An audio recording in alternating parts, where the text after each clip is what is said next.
नमस्कार दोस्तों, जय श्री कृष्णा।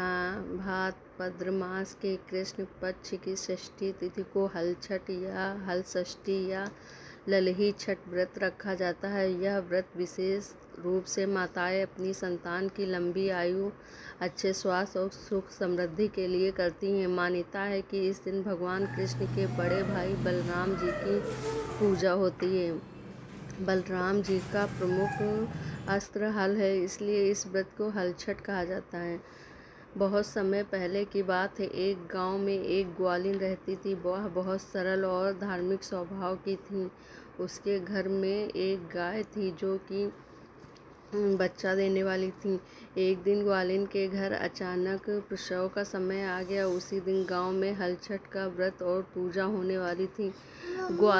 ने सुना था कि हल छठ के दिन खेत में हल चलाना, हल से बोई हुई चीज़ें खाना और कुछ विशेष अनाज का सेवन करना वर्जित माना जाता है, लेकिन उसने इस व्रत की जानकारी नहीं थी। उसी समय उसकी गाय ने बछड़े को जन्म दिया। ग्वालिन बहुत प्रसन्न हुई। उसने सोचा कि पूजा के बाद वह अपने काम में लग जाएगी। उधर गांव की सभी माताएं हल छठ की पूजा करने लगी। उन्होंने बलराम जी और हल की पूजा की तथा अपनी संतान की रक्षा और लंबी आयु के लिए भगवान से प्रार्थना की। ग्वालिन भी पूजा में शामिल हुई, लेकिन उससे अनजाने में व्रत के कुछ नियमों का उल्लंघन हो गया। कहा जाता है कि भगवान बलराम जी ने उसकी परीक्षा लेने का विचार किया। अगले दिन ग्वालिन को अपने किए हुए नियम भंग का एहसास हुआ। वह बहुत दुखी हुई और भगवान बलराम जी से प्रार्थना करने लगी। उसने हाथ जोड़कर कहा, हे हलधर भगवान, मुझसे अज्ञानता में जो भूल हो गई है मुझे क्षमा कर दीजिए। मैं आपकी शरण में हूँ। मेरी संतान और मेरे परिवार की रक्षा कीजिए। माँ की सच्ची श्रद्धा और पश्चाताप देखकर भगवान बलराम जी प्रसन्न हुए। उन्होंने कहा, जो माता सच्चे मन से हल छठ का व्रत करेगी और अपनी संतान की सुख समृद्धि के लिए भगवान से प्रार्थना करेगी, उसकी संतान पर भगवान की कृपा बनी रहेगी।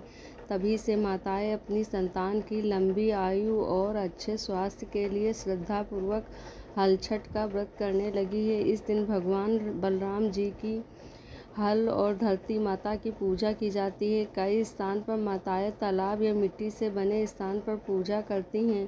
पूजा में दही का विशेष महत्व माना जाता है तथा स्थानीय परंपरा के अनुसार प्रसाद चढ़ाया जाता है। हल छठ का संदेश सिर्फ उपवास करने तक ही सीमित नहीं है। यह हमें सिखाता है कि माँ की सच्ची श्रद्धा, प्रेम और प्रार्थना में बहुत शक्ति होती है। जो माता अपने बच्चों के लिए सच्चे मन से भगवान से प्रार्थना करती है, भगवान उसकी भावना अवश्य स्वीकार करते हैं। अगर यह वीडियो आपको पसंद आई है तो वीडियो को लाइक करें, चैनल को सब्सक्राइब करें और कमेंट्स में लिखें जय श्री कृष्णा, जय।